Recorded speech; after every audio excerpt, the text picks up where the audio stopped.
श्रोतेहो नमस्कार. श्रोतेहो, आज आपल्या आकाशवाणी जळगावच्या स्टुडिओमध्ये शिक्षणशास्त्र महाविद्यालय फोंडा गोव्याच्या निवृत्त प्राचार्या डॉक्टर शशी गायकवाड या आलेल्या आहेत. नमस्कार मॅडम. नमस्कार सर. आज आपण शासनाने जी नवीन शैक्षणिक पॉलिसी सध्या जाहीर केलेली आहे आणि तिची अंमलबजावणी करायला सुरुवात केलेली आहे, त्या संदर्भात बोलणार आहोत. बरं. तर नवीन शैक्षणिक पॉलिसी अर्थात न्यू एज्युकेशन स्कीम ही नेमकी काय आहे ते थोडक्यात सांगता येईल का? हे NEP 2020 असं त्याला म्हटलेलं आहे. राष्ट्रीय शैक्षणिक धोरण 2020. आता ह्या ॲक्च्युली धोरणं जेव्हा तयार होत असतात त्याच्या मागे अनेक गोष्टी असतात. या वेळेच्या धोरणामध्ये प्रकर्षाने जे मला जाणवलेलं आहे, अनेक गोष्टी आहेत, पण माझा क्षेत्र म्हणून मला जे जाणवलेलं आहे की प्रथमतः NEPने, नॅशनल पॉलिसीने वैश्विक मानवी मूल्ये याचा उल्लेख केलेला आहे. हो.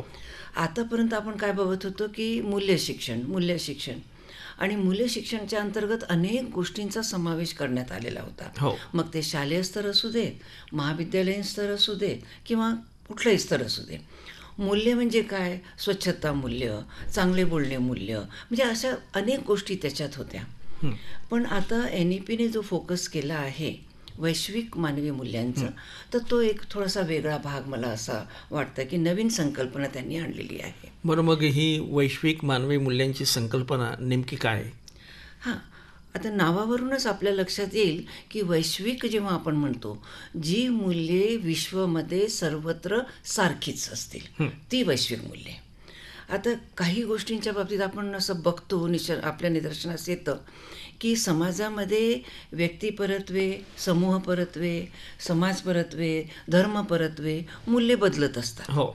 एखाद्या धर्मामध्ये एखादी गोष्ट मूल्य मानली जाते तर दुसऱ्या धर्मामध्ये त्याला थाराच नसतो, असंही आपण बघतो. बरोबर. तर ही जी वैश्विक जेव्हा आपण म्हणतो, तर ही तुम्ही कुठेही जा, कोणत्याही धर्माचा विचार करा, व्यक्ती म्हणा, समूह म्हणा, त्याच्यामध्ये बदल होणार नाही, ती सारखीच असणार. तर ती मूल्य या पॉलिसीमध्ये ग्राह्य धरण्यात आलेली आहेत. येस, ती मूल्ये आहे आणि ती मूल्ये आपल्या संविधानात पण दिलेली आहेत. आता जर उदाहरण द्यायचं झालं तर संविधानामध्ये न्याय हे जे म्हटलेलं आहे, न्याय म्हणजे तुम्ही जेव्हा हा शब्द उच्चारला की त्याच्यामध्ये जी संकल्पना आहे, त्याचा जो अर्थ आहे, तो तुम्ही कुठल्याही समाजात जाल, कोणत्याही व्यक्तीशी बोलाल, कोणत्याही धर्माच्या बाबतीत बोलाल, तर न्यायच राहणार आहे. बरोबर. असं होणार नाही की एका विशिष्ट व्यक्तीला न्याय म्हणजे सगळ्यांना पाहिजे ते मिळालं पाहिजे आणि दुसऱ्या व्यक्तीला नाही, एखाद्या लहान व्यक्तीला चांगलं आणि म्हाताऱ्याला कमी, असं तर होणार नाही. म्हणजे न्याय ही जी संकल्पना आहे, हे जे मूल्य आहे, हे वैश्विक स्तरावर सारखं राहणार आहे. बरोबर. असे काही मूल्य आहेत जे वैश्विक मूल्य म्हणून ओळखली जातात. आता काही मूल्य जसं मी तुम्हाला आता सांगितलं की व्यक्तिपरत्वे बदलतात. हो. तसं समता बदलणार नाही, न्याय बदलणार नाही, अहिंसा बदलणार नाही, स्वातंत्र्य बदलणार नाही. पण स्वातंत्र्य जेव्हा आपण म्हणतो बदलणार नाही, तर प्रत्येक व्यक्तीने हे लक्षात ठेवायला पाहिजे की माझ्या स्वातंत्र्याची सीमा कुठे आहे. बरोबर. तर माझ्या स्वातंत्र्याची सीमा असं म्हणतात की at the tip of my knows, म्हणजे माझ्या नाकाच्या शेंडावर माझं स्वातंत्र्य संपतं, तिथपर्यंत मला स्वातंत्र्य आहे. बरोबर. पण संविधानाने मला स्वातंत्र्याचा हक्क दिला म्हणून मी वाटेल ते बोलणार, वाटेल तसं वागणार, असं नाही. बरोबर. तर ही गोष्ट प्रत्येकाला लागू होणार आहे. तर ही अशी वैश्विक मूल्ये आहेत जी NEP 2020मध्ये अंतर्भूत केलेली आहे. आणि ही मूल्ये वेगवेगळ्या स्तरावर कशी रुजवली जातील, कशी जोपासली जातील, याचा विचार करणे गरजेचे आहे. बरोबर. मग हा जो आत्ताच तुम्ही म्हणालात की ही वैश्विक मूल्य रुजवली गेली पाहिजेत, तर ही रुजवण्याकरता NEPमध्ये काय नेमके प्लॅनिंग केलेली आहेत? हां, आता कारण अगदी लहानपणापासून ती मूल्य रुजली बरोबर तर त्याचा वृक्ष होईल. अगदी बरोबर. लहानपणापासून मूल्ये रुजवायला कुठून सुरुवात होते मूल्ये रुजवण्याची, तर ती कुटुंबापासून. बरोबर. आता कुटुंबाने तर NEP तर अभ्यासलेला नाही आहे. नाही. आधीचे अनेक कमिशन्स आले, आयोग आले, समित्या आल्या, सगळ्यांनी मूल्य शिक्षणाच्या बाबतीत म्हटलेलं आहे. पण कुटुंबामध्ये जी मूल्ये रुजवली जातात, संस्कार केली जातात, ती परंपरागत पद्धतीने चालत आलेली आहे. बरोबर. कोणतेच आईवडील आपल्या मुलांना वाईट गोष्टी शिकवत नसतात. नाही. आणि कुटुंबामध्ये मुलं जे शिकतात ते घेऊन ते पुढे जातात. बरोबर. आज आपण इथे बसलेले आहोत. आज आपण कसं बोलतो, कसं वागतो, हे आपण आपल्या कुटुंबात शिकलेलं आहे. तर कुटुंबामध्ये रुजवायला सुरुवात होते. आणि या छोट्या छोट्या गोष्टी असतात. आई वडील सांगत असतात, नीट बस, चांगली बोल, व्यवस्थित खा. हे काय आहे? ह्या सवयी आहेत, ज्या त्यांना एक चांगलं व्यक्तिमत्व घडवण्याच्या दृष्टीने केल्या जातात.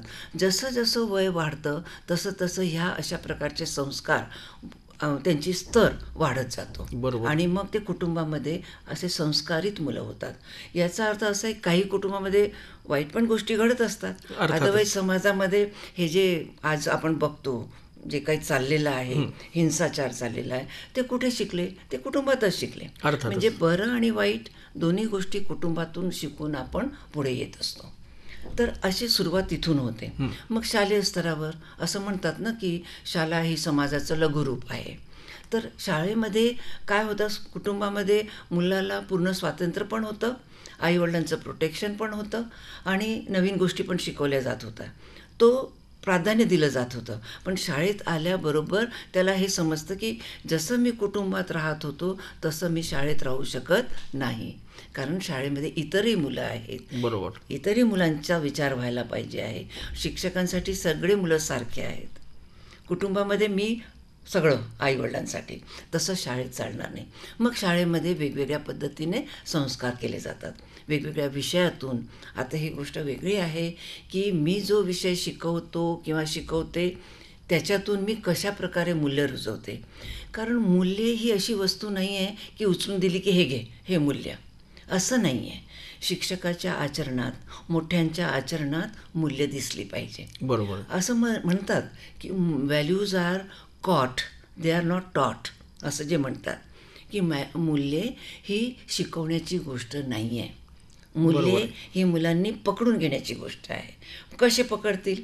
जर का आचरणामध्ये दिसणार नाही त्यांना लोकांच्या, मोठ्यांच्या, तर ते त्यांना ते समजणार नाही आणि ते पकडू पण शकणार नाही. मग याचा अर्थ असा झाला की अगोदर शिक्षकांना त्याचं ट्रेनिंग दिलं गेलं पाहिजे. मग त्यासाठी काही योजना आहेत का त्या? अगदी बरोबर. हे सुरुवातीपासूनच शिक्षकांच्या प्रशिक्षणाच्या बाबतीत तर NCT खूप बघते. कारण सगळं शैक्षणिक धोरण जे आहे, लहान म्हणजे प्राथमिक स्तर, माध्यमिक, उच्च माध्यमिक स्तर, हे सगळं NCTच्या टीचर्सच्या बाबतीत, हे NCTच्या अखत्यारात आहे. National council for teacher education यांच्या अखत्यारात आहे. ते सगळ्या प्राथमिक स्तरावर काय, इव्हन पूर्व प्राथमिक स्तरावर सुद्धा काय, तर त्याचे पूर्ण डिटेल प्लॅन्स दिलेले आहेत त्यांनी. वेगवेगळ्या स्तरावर कसे, कोणती मूल्यांचा विचार केला पाहिजे, कोणती मूल्ये कशी रुजवली गेली पाहिजे. आणि हे करत असताना शिक्षकाला हे समजायला पाहिजे, की माझ्या विषयामध्ये कोणतं मूल्य दडलेलं आहे. कारण ब्लॅक अँड व्हाईटमध्ये करिक्युलममध्ये, अभ्यासक्रमामध्ये असं ब्लॅक अँड व्हाईटमध्ये मूल्य दिसत नाही. हिडन करिक्युलम असं म्हणायचे. बरोबर. असं लपलेलं, झाकलेलं करिक्युलम आहे, तो व्हॅल्यूजचा आहे. ते शिक्षकाने ओळखायला पाहिजे. ते ओळखायला पाहिजे. कारण समजा आता लहान कुटुंबाचा आदर्श एक 10 कोर एलिमेंट्समधलं एक कोर एलिमेंट आहे, गाभा घटक, की लहान कुटुंबाचा आदर्श. आता हे आदर्श किंवा हे घटक जे आहे ते शिक्षकाने कसं रुजवायचं, तर त्यांनी हे सांगायची गरज नाही मुलांना, की मुलांनो 10 पैकी हा एक घटक आहे, असं नाही. ते कसं पाहिजे, मी गणित शिकवते ना, मग मी माझं उदाहरण तसं दिलं पाहिजे, की मुलांनो आता आपण एक छोटीशी गोष्ट सांगते. राम आणि श्याम हे दोघे एकाच कंपनीमध्ये काम करतात. दोघांना सारखाच पगार आहे. 1 तारखेला पगार झाल्यावर दोघेही एकाच मिठाईच्या दुकानातून किंवा फळांच्या दुकानातून घेतात आणि घरी जाऊन मुलांमध्ये वाटतात. शिक्षकाने असा प्रसंग मांडला, विद्यार्थ्यांचं थिंकिंग प्रोसेस सुरू होते. बरोबर. विचार प्रक्रिया सुरू होते. अशी विचार प्रक्रिया सुरुवात करायला लावणे हे शिक्षकाचं काम आहे. करिक्युलम पूर्ण करणे, अभ्यासक्रम पूर्ण करणे तर ठीक आहे. असा प्रसंग जेव्हा शिक्षक टाकतो त्यांच्यासमोर, तेव्हा विद्यार्थी विचार करतात, की का बरं? तर त्याच्यातून हे लक्षात येतं, की रामला 4 मुलं आहेत, श्यामला 2 मुलं आहेत. आता 2 मुलं असल्यामुळे त्या प्रत्येकाला एक एक पूर्ण पेरू मिळतो, 4 मुलं असल्यामुळे वाटून खावं लागतं. बरोबर. आता हे जे काय झालं, छोट्या कुटुंबाचा आदर्श. बरोबर. ते पण हे सांगत असताना शिक्षकाने हे मूल्य असे हे मूल्य आहे, हे आचरणात आणलं पाहिजे असा उल्लेख कुठेच केला नाही. उदाहरणातून त्यांनी ते केलं. बरोबर. असं प्रत्येक शिक्षकाने आपापल्या विषयामध्ये कोणतं मूल्य कुठे आहे हे त्यांना सांगितलं पाहिजे. बरं, आता हे झालं शालेय स्तरावर. करेक्ट. आता आपण थोडं महाविद्यालयीन स्तराकडे जाऊया. बरोबर. तर या ठिकाणी ही जी वैश्विक मूल्यांची संकल्पना आहे हां ती रुजवण्यासाठी काय प्रयत्न करतायत? हां आता त्यांनी जे वेगवेगळे फॅकल्टी डेव्हलपमेंट प्रोग्राम्स ऑर्गनाईज केले जातात वेगवेगळ्या विद्यापीठांकडनं, शासनाकडनं किंवा कॉलेजकडनं, तर त्यामध्ये ह्या मूल्यांची पहिल्यांदा त्यांना समज दिली जाते की ॲक्च्युली वैश्विक मूल्ये काय आहेत. आता तर PG लेवलवर NEP लागू करून टाकला आहे हो, शासनाने. हो. UG लेवलवर आता लागू होणार आहे. हो. पण आता काय झालं आहे की माझा असा अनुभव आहे, कदाचित तो धाडसाचं ठरेल बोलणं, पण PG लेवलवर एकदम आणल्यावर न टीचर्स तयार आहेत, न विद्यार्थी तयार आहेत. बरोबर आहे. असं काहीतरी घडलेलं आहे आणि ते तिथे सुरू आहे की बा हे करायचं आहे म्हणजे करायचं आहे. ठीक आहे, शासनाने जेव्हा विचार केला, काहीतरी विचार करून केलं असेल, इथे शिक्षकांची जबाबदारी वाढते की बरोबर. NEPचा चांगल्या प्रकारे अभ्यास करणे. अर्थातच. काय त्याच्यामध्ये नमूद केलेलं आहे, त्यांच्याकडून काय अपेक्षा आहे. मग आता उच्च शिक्षणाचं ध्येय मूल्यांच्या दृष्टिकोनातून काय आहे? फक्त मुलांना वैयक्तिकरित्या विकसित करणे, व्यवसायासाठी, नोकरीसाठी असं नाही, तर एक चांगलं राष्ट्र कसा घडेल या दृष्टिकोनातून या मूल्यांची रुजवणूक व्हायला पाहिजे. बरोबर. आता हे करत असताना नॅचरली एका पिरियडमध्ये, एका तासामध्ये तर हे होणार नाही. नाही, ते शक्य नाही. शक्य पण नाही. म्हणून जेव्हा शालेय स्तरावरून आपण म्हणतो की एक दूरगामी उद्दिष्ट आणि एक लघु वेळ साध्य होणारं उद्दिष्ट, तर हे पेट्रिऑटिझम जे देशभक्ती आहे किंवा हे राष्ट्र घडवण्याचं जे काम आहे ते दूरगामी आहे, जे लहानपणापासून होता होता होता आता ते विद्यालयीन स्तरावर आलेलं आहे. बरोबर. तर आपल्या नॅशनल पॉलिसीमध्ये त्यांनी दिलेलं आहे की ही जी शैक्षणिक प्रणाली आहे, ही शैक्षणिक प्रणाली कशी एक चांगली व्यक्ती घडेल, निर्माण होईल याचा विचार करायचा. आणि त्याच्यासाठी ही चांगली व्यक्ती म्हणजे चांगलं म्हणजे सब्जेक्टिव्ह टर्म आहे है ना. तर ते तार्किक विचार करणारी, जे काही मी वागते आहे, मी बोलते आहे, ते मी तारतम्य ठेवून तर्कशुद्ध विचार करून तशी कृती करून हे झालं पाहिजे. त्याच्यानंतर एक दया, कणव हे व्हॅल्यूज आहेत की हे कसं आणायचं. आता दया आणि कणव आपण मुलांना सांगतो, लहान असू दे मोठे असू दे, पण त्यांना समाजामध्ये काय दिसतंय, त्यांच्यासमोर रोल मॉडेल्स काय आहेत, तर ते तोडण्याची गरज आहे. जे चुकीचे रोल मॉडेल्स त्यांच्यासमोर आहे. बरोबर. कारण आपण त्यांना सांगायला गेलो ते म्हणतात हां आम्हाला तुम्ही सांगता पण हे तर असं आहे. आईवडील कंप्लेंट करतात, आईवडील सांगतात, आम्ही सांगायला जातो ते म्हणतात राहू द्या हां तुमचा काळ गेला, असे मुलं बोलतात. तर हे काय आहे, समाज बदलतो आहे, वेगवेगळ्या नॉलेजचा जो स्फोट होतो आहे, त्याच्यामुळे ज्या गोष्टी मुलांना एक्सपोजर मिळतं आहे त्याच्यामुळे हे सगळं घडतं आहे. तर हे जे घडवायचं आहे हायर लेवल, कारण ते समजूतदार आहे, ते अडल्ट आहेत, ते मॅच्युअर आहेत, प्रगल्भ झालेले आहेत, अनुभवाने नाही झाले पण त्यांना आपण आता अनुभव द्यायचा आहे.